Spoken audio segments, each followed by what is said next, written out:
Miss হবে না আপনার পছন্দের টিভি শো। দেখুন জি5 অ্যাপে একদম ফ্রি।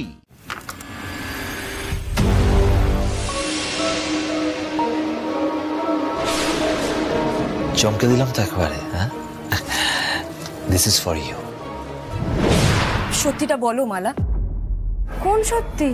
ওই যে ওই ভদ্রলোক যাকে তুমি সবার সামনে বন্ধু বলে পরিচয় দিলে। আচ্ছা মালা দিদি, উনি কি সত্যি তোমার বন্ধু?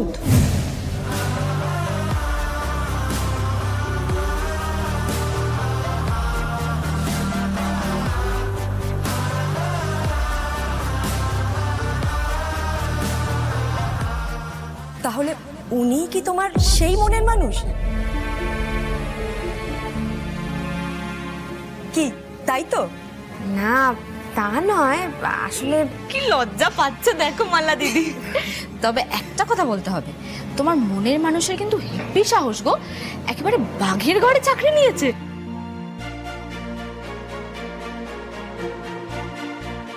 তোমাদের না আমার একটা কথা বলার আছে। কি মালা দিদি? আমি আমি বর্ণমালা নই।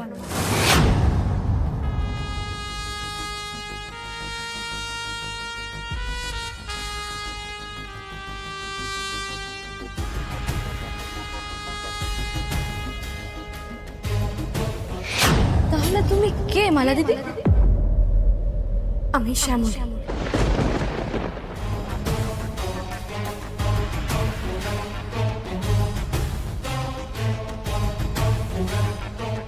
মালা তুমি কি সব বলছো? আমরা কিন্তু কিছুই বুঝতে পারছি না। আমি সবটা বলছি তোমাদের, সবটা বলছি।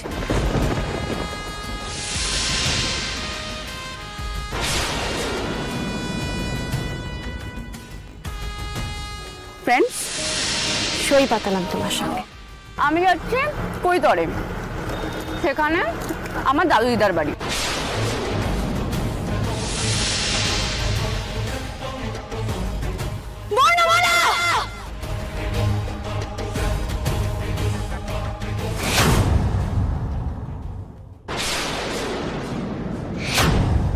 ভুল তো আমি করেইছি, কিন্তু দাদু দিমার মুখের দিকে তাকিয়ে না আমি এত বড় সত্যিটা বলে উঠতে পারিনি।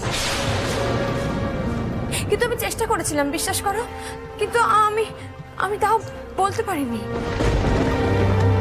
কারোর ভালোর জন্য মিথ্যে কথা বলাটা পাপ হতে পারে না বলো?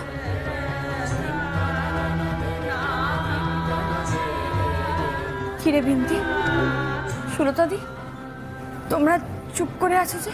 তোমরা আমাকে ভুল বুঝছো না? তোমরা ভাবছো না আমি ভুল করেছি? তোমাদের মনে হচ্ছে না যে আমি দাদু দিম্মা তোমাদের সবাইকে ঠকিয়ে আমি এখানে? মালা দিদি, না তুমি যেটা করেছো সেটা কজন পারে বলো তো? তুমি বলেই পেরেছো গো। মালা, অনাত্মীয়ের জন্য আত্মীয় সবাই হয়ে উঠতে পারে না গো। সত্যিকারের মালা নিশ্চয়ই খুব ভালো ছিল, কিন্তু দাদু দিদার কাছে তুমি তাদের আসল নাতনি, আর সেটাই থাকবে মালা।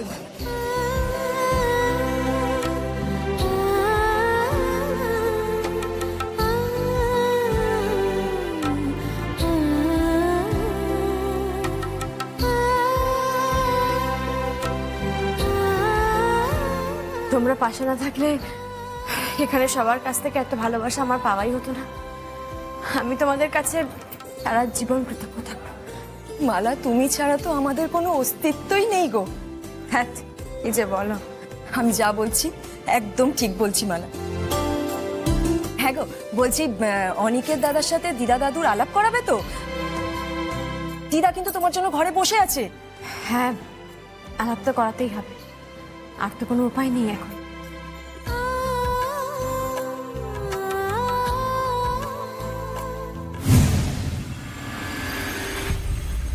সরি বর্ণমালা, সরি।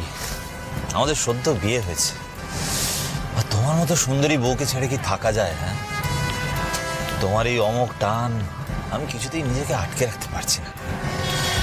আমি আসছি কৈতরে বর্ণমালা, আর কৈতরেই আমাদের হানিমুনটা হবে, আর সেটা আজ রাতেই হবে। আই এম কামিং বর্ণমালা। It's for you, I am coming.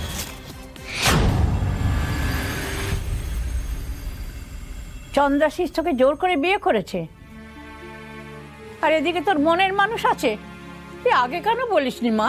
কি বলতাম বলো তো, আর সব বললেই তো তোমাদের চিন্তা বাড়তো, তাই না? তোমাদেরও বয়স হচ্ছে। আর তাছাড়া শুক্তারাকে বাঁচানোর যে আর কোনো উপায় ছিল না দিম্মা।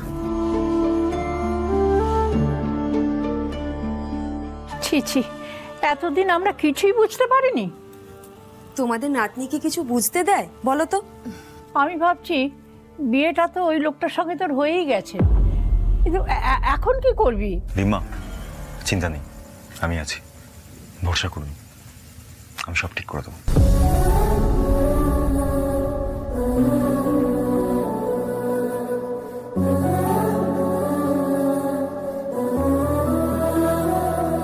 দেখেছিস বিন্তি, মালার মুখটা কেমন সুন্দর উজ্জ্বল ঝলমল করছে। মালা দিদিকে দেখেও ভালো লাগছে গো। তোমার থেকে বেশি যোগ্য বর্ণমালার আর কেই বা হতে পারে।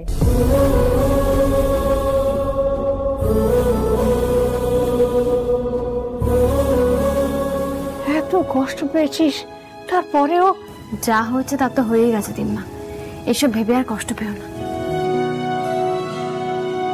রিমা, আপনি নিশ্চিন্ত থাকুন, ওকে আমি আর কোনোদিন কোনো কষ্ট পেতে দেবো না।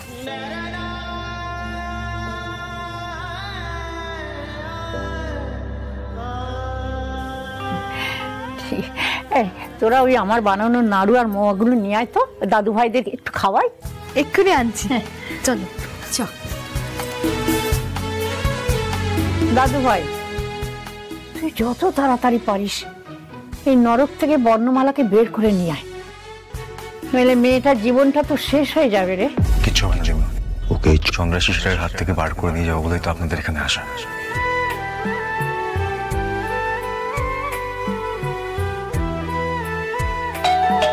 ওই বোঝা সুচন্দ্রারা এলো।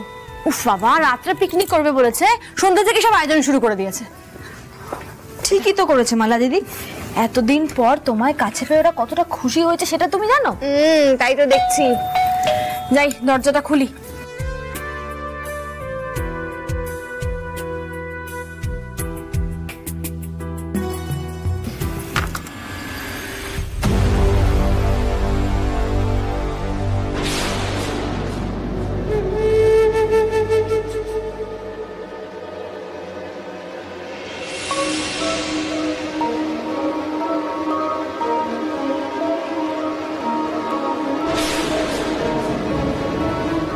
কেমন চমকে দিলাম তো একবারে? হ্যাঁ, this is for you. ZEE5 download করুন আর সব এপিসোড দেখুন একদম ফ্রি।